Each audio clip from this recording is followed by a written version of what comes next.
Hello viewers, welcome back to my channel. तो आज हमारे पास बनने के लिए आया है वो प्रेस्टीज का इंडक्शन, जिसका मॉडल नंबर है PIC 6.0V3।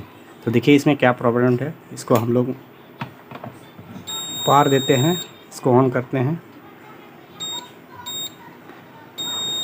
देखिए जैसे ही ऑन किया, इसमें E9 का प्रॉब्लम आ रहा है। ऑन करते ही E9 का प्रॉब्लम आ रहा है।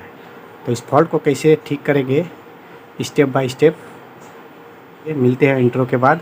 ठीक है, तब तक इसका बैक कवर को, टॉप कवर को हम लोग खोल लेते हैं।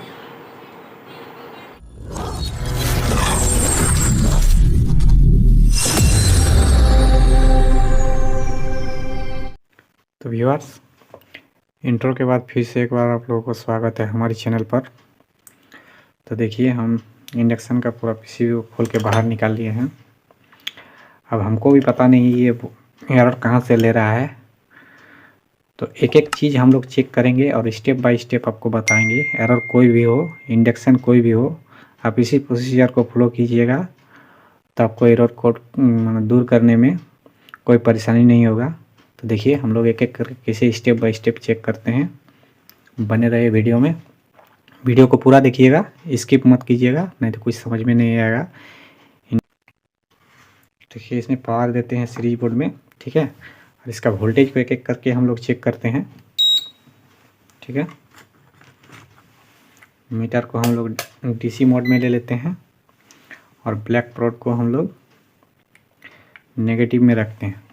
सबसे पहले कैपेसिटर ख़राब है क्या है, इसको चेक करने के लिए 5U का जो कैपेसिटर है, ठीक है, 5U आपका कैपेसिटर है। इसको चेक करने के लिए अगर हीटसिंक में हमारा 300 प्लस वोल्टेज है तो यानी कैपेसिटर मेरा ठीक है, ठीक है। वोल्टेज चेक करते हैं, देखिए 351 है, ठीक है, यानी कैपेसिटर मेरा सही है। अब हम लोग चेक करेंगे कॉइल के इनपुट आउटपुट का वोल्टेज है वो कैसा है, ठीक है। चलिए तो देखिए ये कॉइल का इनपुट है, यहाँ से इस पॉइंट से, और यहाँ चेक करते हैं तो देखिए 3.5 वोल्ट के आसपास जा रहा है, जो LM339 के कार्ड पर जाता है, ठीक है। यहाँ से होते हुए इस पिन पे जाएगा, 3.5 वोल्ट बन रहा है। ये कॉइल का इनपुट का वोल्टेज है। हम लोग कॉइल के आउटपुट का वोल्टेज को चेक करेंगे। देखिए यहाँ से आया हुआ ये आउटपुट है, यहाँ से रेजिस्टेंस के थ्रू यहाँ आया हुआ है, तो इसको भी चेक करते हैं, ठीक है। तो देखिए यहाँ 350 वोल्ट है, ये रेजिस्टेंस के थ्रू एक पॉइंट यहाँ पर है 172, फिर यहाँ से गया हुआ है, ठीक है, और यहीं पर से गया हुआ है और एक रेजिस्टेंस के थ्रू इस कार्ड में। तो देखिए 3.8, मतलब ये सब वोल्टेज हमारा सही है, इनपुट आउटपुट कॉइल। अब हम लोग चेक करेंगे इसका हाई वोल्टेज और लो वोल्टेज का सेक्शन को चेक करेंगे। ये होता है न्यूट्रल और फेज से, न्यूट्रल से एक डायोड और फेज से एक डायोड गया हुआ है, जिसका कैथोड, दोनों का कैथोड यहाँ पर मिलता है। यहाँ पर लगभग 225 वोल्ट के आसपास होना चाहिए, ठीक है। 32 वोल्ट हो रहा है क्योंकि मेरा यहाँ थोड़ा सा वोल्टेज ज़्यादा है, ठीक है। AC वोल्ट 257 है, इसलिए थोड़ा सा यहाँ ज़्यादा दिख रहा है, ठीक है। वोल्टेज यहाँ ठीक है। अब यहीं से और एक डायोड के थ्रू चल गया है आपका पावर IC के तरफ, और एक रेजिस्टेंस के थ्रू हाई वोल्टेज और लो वोल्टेज की तरफ गया हुआ है, ठीक है। तो देखिए यहाँ से हम वोल्टेज चेक करते हैं, 96.8 वोल्ट आ रहा है। एक रेजिस्टेंस के थ्रू यहाँ गया है 9.97 वोल्ट बता रहा है। यहीं से दो रेजिस्टेंस के थ्रू हमारा मेन IC में गया है, एक हाई वोल्टेज की तरफ और एक लो वोल्टेज की तरफ। तो देखिए ये एक है, यहाँ से एक रेजिस्टेंस यहाँ दिया हुआ है, ठीक है। ये 3.5 वोल्ट के करीब होना चाहिए। यहाँ पर देखिए 3.4 बोल रहा है, जो IC के 1 नंबर पिन पे जाएगा, ठीक है। मिनट लूज कॉन्टैक्ट हो जाता, देखिए 3.4 वोल्ट आ रहा है यहाँ पर भी, यानी यहाँ तक हमारा IC तक वोल्टेज सही सलामत जा रहा है, ठीक है। अब हम लोग ये वाला वोल्टेज को चेक करेंगे। देखिए 97 बन रहा है, ठीक है। यहाँ से रेजिस्टेंस के थ्रू यहाँ जा रहा है, 1 वोल्ट के करीब होना चाहिए। ठीक है, तो देखिए 0.96 यानी करीब 1 वोल्ट के करीब आ रहा है। ये आईसी के इस पिन पे जाएगा। ठीक है, ये 20 पिन का आईसी है, ये 7 नंबर पिन। इतना तक वोल्टेज मेरा सही है। तो क्या मेरा 18 वोल्ट बन रहा है, सही बन रहा है कि नहीं, भी चेक करते हैं। तो हम लोग इसको चेक करने के लिए हम लोग चाहेंगे फैन के जैक से शुरू करेंगे। ऐसे कहाँ नहीं आ रहा, तो देखिए यहाँ से शुरू करते हैं। ये वाला 18 वोल्ट का पॉइंट होना चाहिए। मिनट देखिए 19 वोल्ट आ रहा है। ये वोल्ट भी हमारा देखिए यहाँ आ रहा है, इसके थ्रू, इस रेजिस्टेंस के थ्रू यहाँ तक पहुँच रहा है। और ये LM339 का कार्ड पे जाएगा। ठीक है, आ रहा है कार्ड के इस पॉइंट पे आएगा। ठीक है, वोल्टेज यहाँ तक तो मेरा सही है, फिर भी मेरा ग्राम नहीं, एरर क्यों ले रहा है? सब वोल्टेज सही है फिर भी क्यों? दोस्तों, पीसीबी में बहुत सारा गंदा जमा हुआ है। इसको हम लोग पेट्रोल या थिनर से पूरा साफ़ कर लेंगे, तो ये हमारा ट्रैक जो है उसको सही सलामत हम लोग चेक कर पाएंगे और अपना फॉल्ट ढूंढ पाएंगे। तो चलिए पीसीबी को हम लोग साफ़ कर लिए हैं और दिखाते हैं आपको। देखिए कुछ इस तरह से क्लीन हो चुका है। ठीक है, तो दोस्तों इसका वोल्टेज टेस्ट करने के बाद भी हम लोग इसका फॉल्ट फाइंडिंग नहीं कर पाए। तो एक बार हम लोग इसका ड्राइवर सेक्शन में लगा हुआ ट्रांजिस्टर को चेक करेंगे। ठीक है, तो मीटर को हम लोग डीसी मोड में कर लेते हैं, इसका शॉर्टिंग चेक करेंगे। ठीक है, सही है, शॉर्ट नहीं बता रहा है।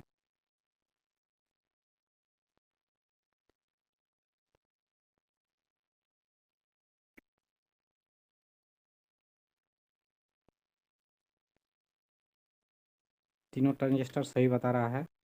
ठीक है, फिर मेरा प्रॉब्लम कहाँ पर है? तो इस सिचुएशन में सभी का 349 का कार्ड में चल जाता है। ठीक है, ड्राइवर कार्ड में चल जाता है या तो माइक्रो कंट्रोल आईसी पर। ठीक है, तो कुछ देर दिमाग का दही करने के बाद हमने इसका फॉल्ट फाइंडिंग कर लिया है। तो देखिए आपको दिखाते हैं। चलिए मीटर को हम लोग रेजिस्टेंस मोड में लेते हैं। ठीक है, देखिए ये 270 किलो ओम्स का रेजिस्टेंस है। ठीक है, लगा हुआ है इसलिए कम बता रहा है, कम बताना चाहिए, ज़्यादा नहीं। 270 से ज़्यादा होगा तो ख़राब ही होगा। ठीक है, ये 200 तो ये ओपन नहीं हुआ, ये ठीक है, क्योंकि हम मेरा वोल्टेज भी यहाँ तक आ रहा है। ये भी 270 का है। ठीक है, इसको हम लोग ओपन करके अगर चेक करेंगे तो सही बताएगा। ठीक है, धीरे धीरे देखिए बढ़ते जा रहा है। ठीक है, ये 270 का ये रेजिस्टेंस ठीक है। अगर आपको दिखाते हैं एक बार वोल्टेज चेक करके, गौर से देखिएगा। ठीक है, देखिए इसको हम लोग ले लेते हैं नेगेटिव में। देखिए ये, चलिए मेरा बिजली आ गया, चलिए मेरा पावर आ गया है, अब इन्वर्टर से नहीं है। ये 315 वोल्ट बता रहा है। ठीक है, रेजिस्टेंस भया होते हुए देखिए यहाँ पर बता रहा है 162। ये ट्रैक के थ्रू इस रेजिस्टेंस पे गया है, यहाँ भी 162 बताना चाहिए था। ठीक है, लेकिन यहाँ ड्रॉप कर रहा है, देखिए बर्न हो जा रहा है। ठीक है, यहाँ तो सेम होना चाहिए। ठीक है, यहाँ कम बता रहा है, कम क्यों होगा? ये तो एक ट्रैक है। चलिए इस पार्क इसका खोलते हैं और आपको ट्रैक को चेक कराते हैं। ठीक है, इसको हम लोग कंटिन्यूटी मोड में, रेजिस्टेंस मोड में लेते हैं। इसका यहाँ से ये रेजिस्टेंस 0 होना चाहिए। तो देखिए ये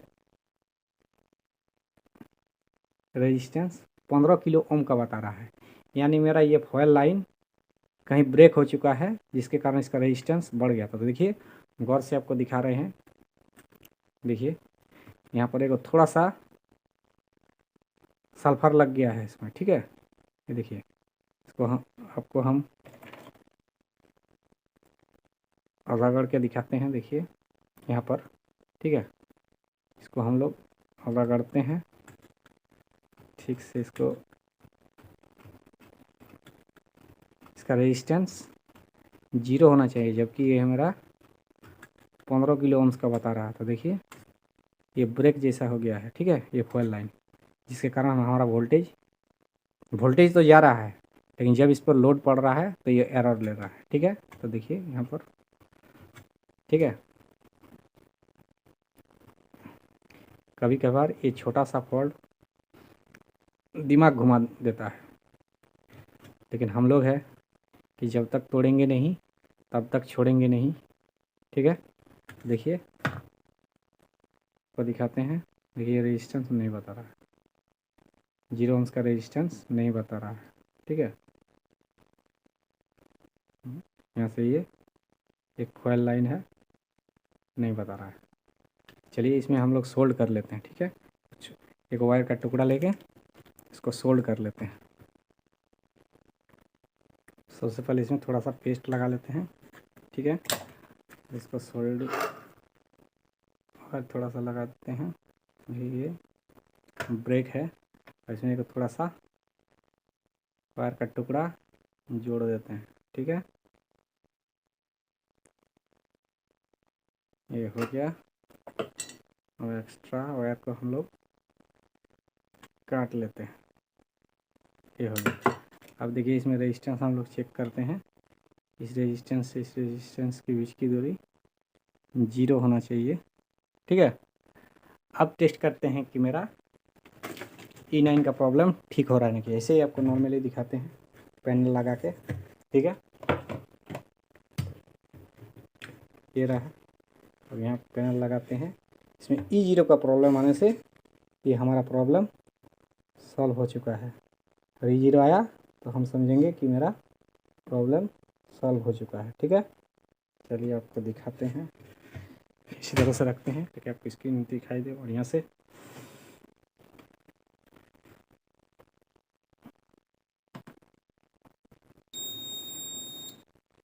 ठीक है, स्टैंड बाई से रिलीज करते हैं। देखिए मेरे घर से अब E0 आ गया, यानी हमारा प्रॉब्लम ठीक हो गया है। अगर वीडियो आपको अच्छा लगा है तो वीडियो को लाइक कीजिए, शेयर कीजिए, और चैनल पे नए हैं तो चैनल को सब्सक्राइब कीजिए। फिर मिलते हैं अगले वीडियो पे एक नए टॉपिक के साथ। तब तक के लिए जय हिंद,